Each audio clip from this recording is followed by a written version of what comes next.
still get plowed by an old gray mule, and the pickings on at the Bluegrass barn every Saturday night.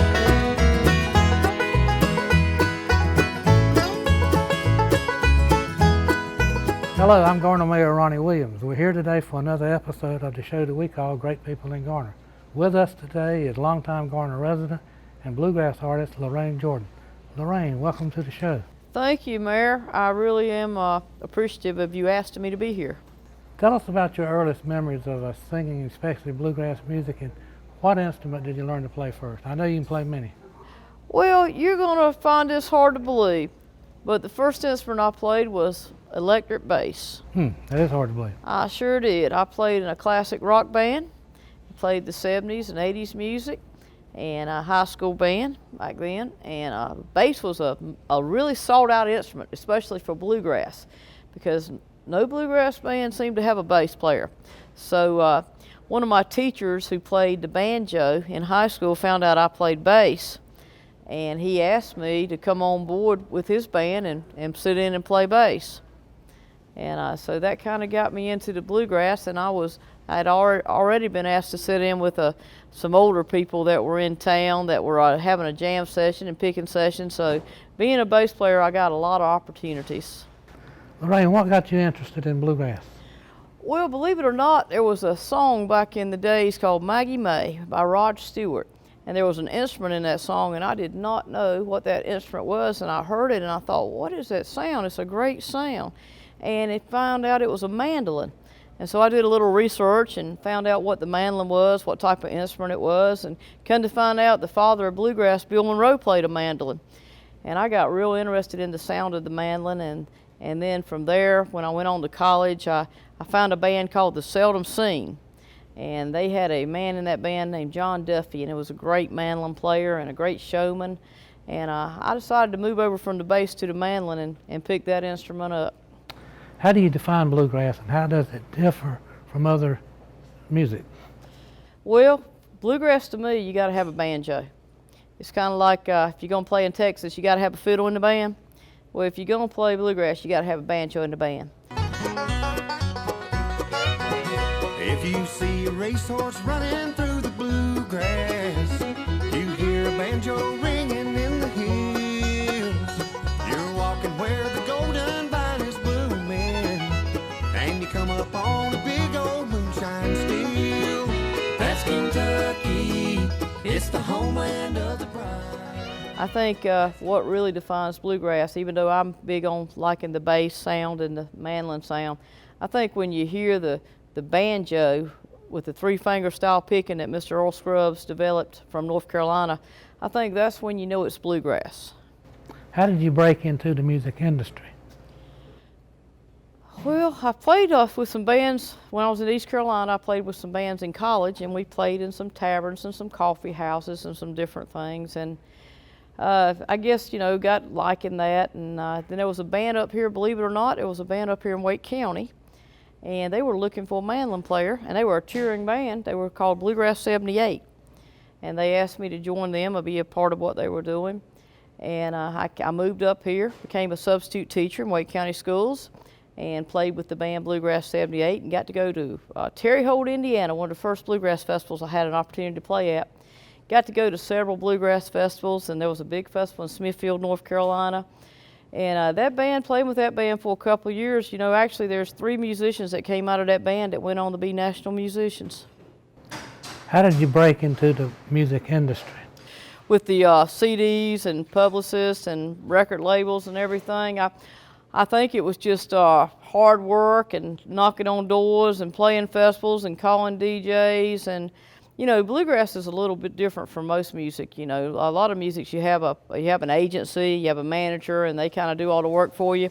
Well, when you're in bluegrass, a lot of times you've got to really roll up your sleeves and work hard. Now that's changed a lot now, but when I first started, most of the work is pretty much what you do on your own. So I just started calling DJs, calling festival promoters, anybody that would listen to me and want to hear the music that we were playing, and got on some festivals. I played one day free if you'll book me for the second day, and and that just got the doors open. I think people heard our sound, they liked it, and they'd bring us back.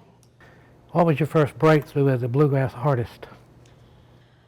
I guess the very big first breakthrough was having, seeing your songs on the charts, and I've had 2 #1 songs now. One with a Light in the Wind Again, and the other song called That's Kentucky, and both written by Tom T. and Dixie Hall. And I guess seeing your name on those charts and getting a #1 song, and then I've won 2 International Bluegrass Music Awards for Recorded Event of the Year from a project that I produced called Daughters of Bluegrass. And what that is that's a combination of all the females in bluegrass music that play and sing. There had not been not one project put out where women did all the playing and all the singing. And so I produced this particular project, got a lot of the female artists together, and that was very successful. That was my big breakthrough. Your band, Carolina Road, y'all won several awards. You've already mentioned some of them. I don't want you to brag, but I want you to tell us about your awards and recognition. You can brag. Well, Carolina Road, first of all, it's, when people ask me what is the sound of Carolina Road, I used to say it's a traditional bluegrass band, but I've gone around now and decided, well, maybe that's not what we are. We have a fresh approach, and we're not one of the bands, like from back in the older days that has the high twang or the high singing or the scratchy fiddle. My musicians are really good. Josh Goforth, one of my fiddle player, he was up for a Grammy Award in 2009. He was a finalist for that with a CD that he did on his fiddle called Cuttin' Loose. My banjo player, Ben Green, that plays the banjo, he gave 43 years to professional bluegrass music. And he's played in several big name bands, and one of the finest banjo players there are, and several times has been Banjo Player of the Year. Our band is been up for vocal group, instrumental group, and entertaining group. This year at Spigma, we're looking at 5 or 6 nominations for those particular nominations. And we've had several singers. I do a lot of the singing, but the band is very popular, and I think the awards that the fans vote on are the ones that I care the most about. And the fans seem to like us really good. What award are you most proud of, and why? Well, I'll go right back to the IBMA Producer of the Year with the Daughters of Bluegrass for the Recorded Project of the Year, because that was all me putting that together and making all those phone calls and getting the women into the studio and helping pick out songs and going over instrumentation and going over harmony parts. And when you bring women together, that's a hard job anyway, Ronnie. You might know a little about that, but.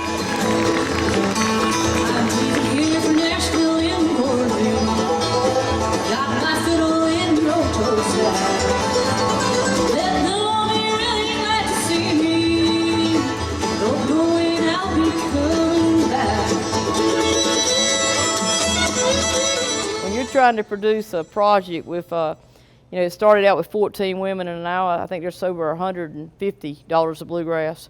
That's a big taking, and I think going and winning the International Recorded Event of the Year project was the biggest for me. Raleigh has hosted recently several bluegrass events. It seems that bluegrass has found a new audience. Why do you think that is? Well, and maybe a younger audience too. It is some of a younger audience now. I basically think that Raleigh is not just Raleigh, but the surrounding areas. Garner has produced several bluegrass musicians, and myself, Steve Dillon, and I just think just the surrounding area of Wake County and Johnston County. That's a hotbed for bluegrass music also. I just think there's always been a lot of people here that love bluegrass. There's always been a lot of great musicians here. There's a lot of bands that have put in, 30, 40 years of bluegrass music and have kept it going.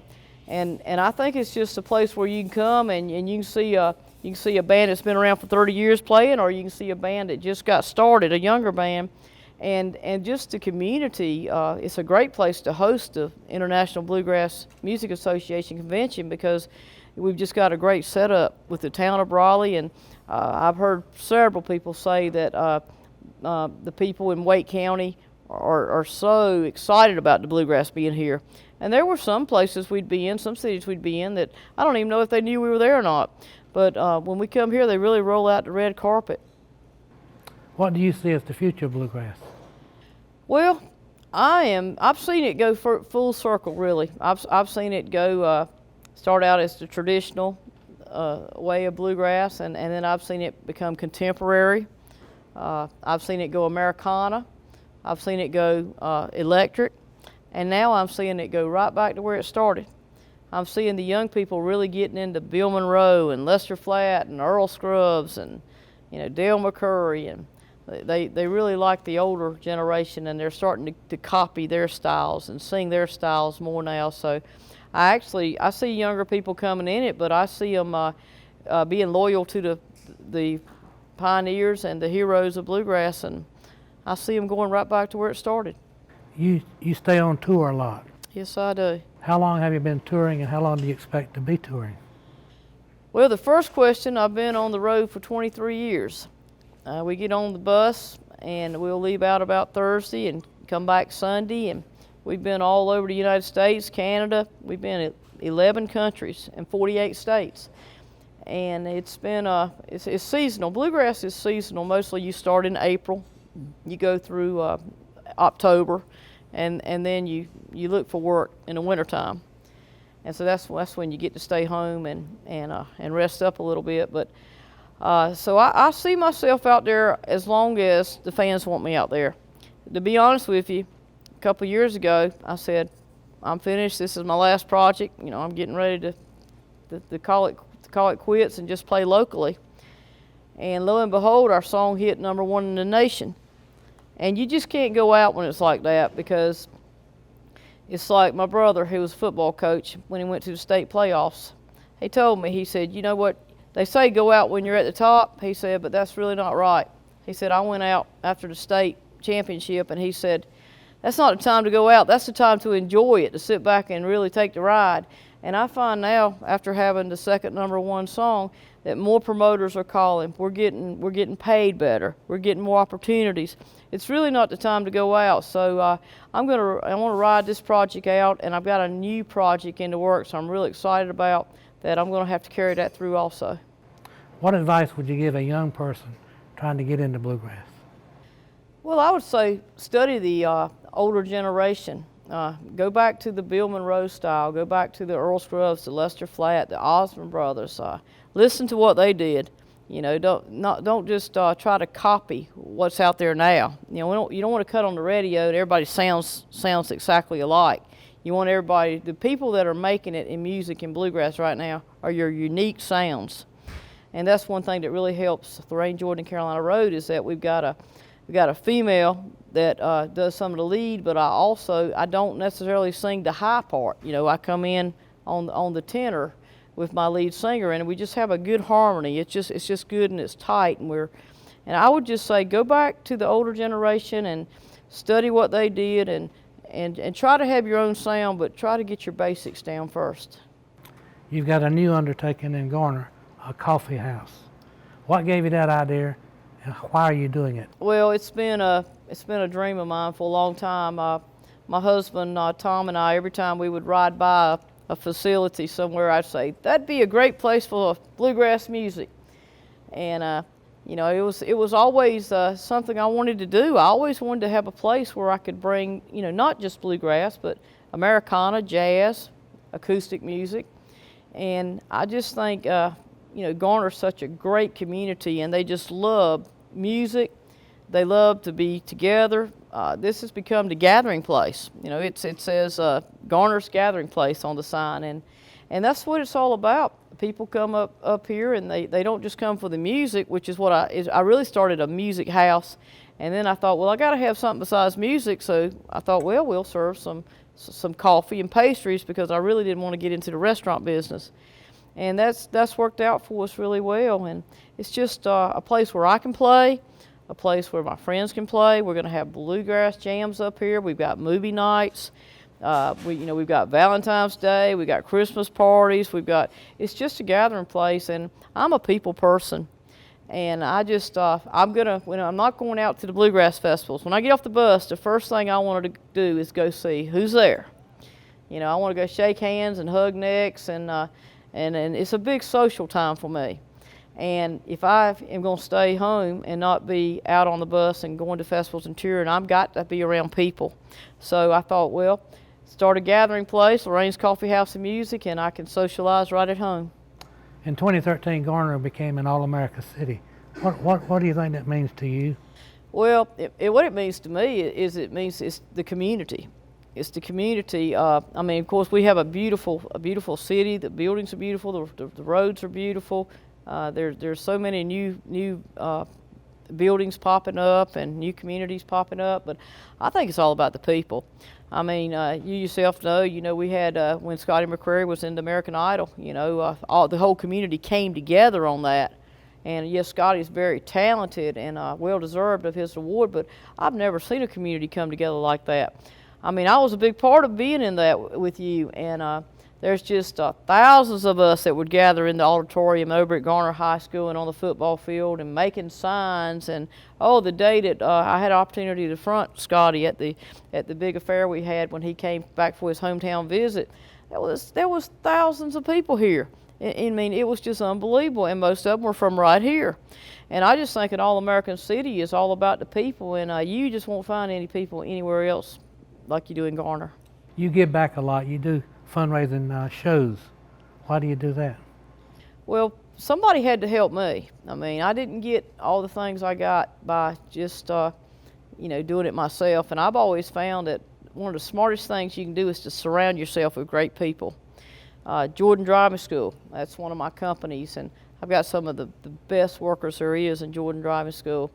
Lorraine's Coffee House, some of the best baristas there are, some of the best supervisors. Carolina Road, some of the best band members. I've got 2 band members that have been with me for 11 years. That is an awful long time to keep a couple of band members in the same band. And I just think, so many people have done so many things for me. Well, I want to do things for them, and that's the way I've always been. I've always been willing to give my shirt off the back, so to speak. How do you have a schedule for releasing new CDs? I've just became the proud owner of a new Christmas CD that you did. We have got a new Christmas CD. It's on Pine Castle Records. It's called Christmas in the Smokies. And I host a festival in Pigeon Forge, Tennessee. It's called Christmas in the Smokies. And that project is named after that, and it's got several Christmas songs on it by several artists. And if you want to go to a bluegrass festival sometime, and maybe you're not the type of person that wants to go camp out or be out in the hot sun, and you like bluegrass, but you're not so much into outdoors activities, well, we have our festival inside at the Ramada Inn in Pigeon Forge, Tennessee. And that's what our Christmas in the Smokies is all about. But outside of Christmas in the Smokies, we're working on a brand new project right now. I'm so excited about this, and I'm so excited for the town of Garner to be involved in this. As you come into the coffee house, you'll see several pictures of several people you might recognize, like Dolly Parton and George Jones, Lynn Anderson, T.G. Shepherd, Brad Paisley, Charlie Pride, Alan Jackson, Vince Gill. Well, they're all up there, and a lot of those are going to be on our next project. And we went into Ricky Skaggs' studio with these people and recorded with them, and that's been the time of my life. Now, you asked me a few minutes ago about my highlight. I think this is getting ready to be my highlight, because to have the opportunity to record with so many country artists. Our band was picked to be the band to do the music and the harmony vocals with these artists. And it's a great adventure. They're going to have Classic Country Goes Bluegrass. And they're going to take songs like Just a Common Man by John Conley, or Lee Greenwood with Dixie Road. And we're going to be playing the music, bluegrass, but they're going to be singing that in their country style. And then we're going to come in and sing harmonies with them. And this project is going to be, in country music. It's going to be in bluegrass music. And it's got the Boogie Grass Band song that came out by Merle Haggard. That's going to be the theme song of it. And every one of those artists are going to be singing a lead line on that, along with us also singing with them. And I can see this CD being another recorded event of the year. Alan Jackson, to me, is still true country, real traditional country. No, but he's cut a CD with bluegrass music. He does. Why did he do that? Well, The trendy thing to do? No, he loves bluegrass music because it's just like Dolly Parton. I mean, some people think, well, maybe they weren't doing well in country, so they came over to bluegrass, but that's really not it. People like Vince Gill and Alan Jackson, they played bluegrass before they played country. Bluegrass was where it all started, and that's a lot of their background too. So they like the music, and they see that people are really enjoying bluegrass, and they wanted to be a part of it also. I think in your shows, most of your shows, you close with a spiritual. Yes, definitely. And there's a reason for that. Well, it's all about the man up above. I mean, everything you do, everything I've done, a lot of people say you're the luckiest person in the world. Well, I don't believe that. I believe I've been blessed, and I believe that somebody really looks out for me. I know I've been given some talent, and I was raised correctly, and I came to a good community. Garner's a great place. It is my home. It's been my home since 1984. But I believe that it's all about the Lord. I really do. Okay, before you came to Garner, I think you said 1984. Where did you come from, and why did you come to Garner? Well, I came from a community in Craven County. I live close to the beach. My parents still live there. It's a little town called Vanceboro, North Carolina. My father, mother, Royce and Janice Jordan, they've been together 66 years. They raised 4 kids. And they were here for your grand opening? They were here for my grand opening. It was your mother's birthday? It was my mother's birthday. What a great memory you have. You don't know nothing yet. It's also Bill Monroe's birthday. And I think that my mom was born on Bill Monroe's birthday, and I think that had a lot to do with me wanting to play the mandolin also. I always kid her about that. I'll call her up on September 13th, and I'll say, Mom, whose birthday is it today? And she'll say, Bill Monroe's. I'll say, and it's yours also. But it was a lot of fun, and the grand opening was so special. The community came out. I mean, the parking, they were all over the place, and the neighborhood was so great about everything. And we just had such a big time, with the face painting, the photo booth, the jazz music, the bluegrass music, the cloggers. Just so much going on for the grand opening. It was such a special day, and I want to do more days like that. And what brought me here to Garner, basically I came here to play bluegrass music in a bluegrass band, Bluegrass 78 at a particular time. But bluegrass doesn't pay all the bills. So I had to find a job, and I had a background in school teaching. So I looked for a substitute job, and I substituted at Garner High School. And I substituted there for many years, and they took a liking to me, that they liked me well enough that eventually they gave me a job. And I got a job at Garner High School teaching driver education. And I taught that for many years at North Garner and Garner. And eventually they took driver education out of the school system. And at that particular time, they decided they were going to privatize driver education. And so I opened Jordan Driving School. And the home base of Jordan Driving School is in Garner, North Carolina. So that's what brought me here, was the music, then the teaching. And I just fell in love with the community. I mean, it's nice to actually walk in your house and say, "Wow, I'm home." And after I left my parents' house, it was hard to feel, home again. But this because the little town I come from in Vanceboro, it's a very small community, and everybody knows everybody. There's a lot of things I like about that. And in this community, I don't think we're a little town. I think we're a big town. But everybody seems to know everybody, and everybody tries to help everybody, and it's just home. Now, you didn't come kicking and screaming out of the crib singing bluegrass. What other type music do you like? No, people ask me that a lot, and basically, I like the classic rock music and the classic country music, and I've always liked bass guitar. I've always liked electric bass, and believe it or not, we have jazz music in here on Saturday nights. I'll come in here and sit in with some bands. I sat in the other night with a band with my mandolin, with a jazz band. We had a gospel jazz band in here the other night. I came in here, went up and sang with the band.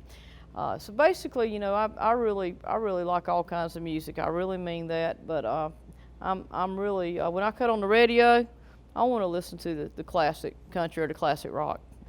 How many instruments do you play? I play bass, I play guitar, I play mandolin. Those are my three main instruments. Lorraine, you married a musician. I sure did. Tell us about him. Well, his name is Tom Langdon. He plays in a band called the Gentlemen of Bluegrass, and they play a lot of good gospel music, and they're also a bluegrass band, and they're on the same label I'm on, Pine Castle Records, and we're excited to have them aboard. And he plays dobro, and their band will be playing at the Coffee House a lot also. But Tom had a lot to do with my music in my early days. Tom was one of the teachers at my school, and he played banjo, and he really had a lot to do with getting me interested in the bluegrass music. And he was actually the band that wanted the bass player that asked me to be in the band. So I guess I kind of owe it all to him there. Thank you for taking the time to sit down with us. Well, I want to say before I leave how much I appreciate you letting me do this and asking me to do this and coming into Lorraine's Coffee House and Music in Garner, North Carolina. And it's on Timber Drive. And I want to invite everybody to come. We've got some great coffee, some great pastries, and Thursday night's bluegrass. Friday night we have Americana and acoustic, and Saturday night's jazz and gospel. And it's just a good time. And what it is, Ronnie, it's not a place where you can go out and have a drink, have an alcoholic beverage or have a party. And there's nothing against that, but I wanted a place where you could bring your family, a place where you could come in and it was quiet and you would listen to the music, not just hear the music in the background, but actually listen to the music. And people come in here and they're so great. I mean, they listen to the bluegrass. We had a bluegrass festival here, Labor Day weekend. And, we had 300 people come through here every night, to watch the music. And we had Marty Raven of Shenandoah, big national bands. We had Dolly Parton's bluegrass band, the Grascals. So, I've met a lot of people through my years, and there's going to be a lot of those people coming in here and stopping in. And, you got your seat and your parking place, and I just want to tell you what I tell people, and my publicists from Make Welcome and Pine Castle Records are here today, and I told them, you're getting ready to meet the greatest mayor of all times, and I mean that. I mean that. Thank you. And again, thank you for taking the time to be with us. Thank you, Ronnie. God bless you. God bless you. That was a good interview. You did great. How did you do all this? We do it together. How did you do all this It's questions? a TEAM. He had all those, he didn't even look at his paper.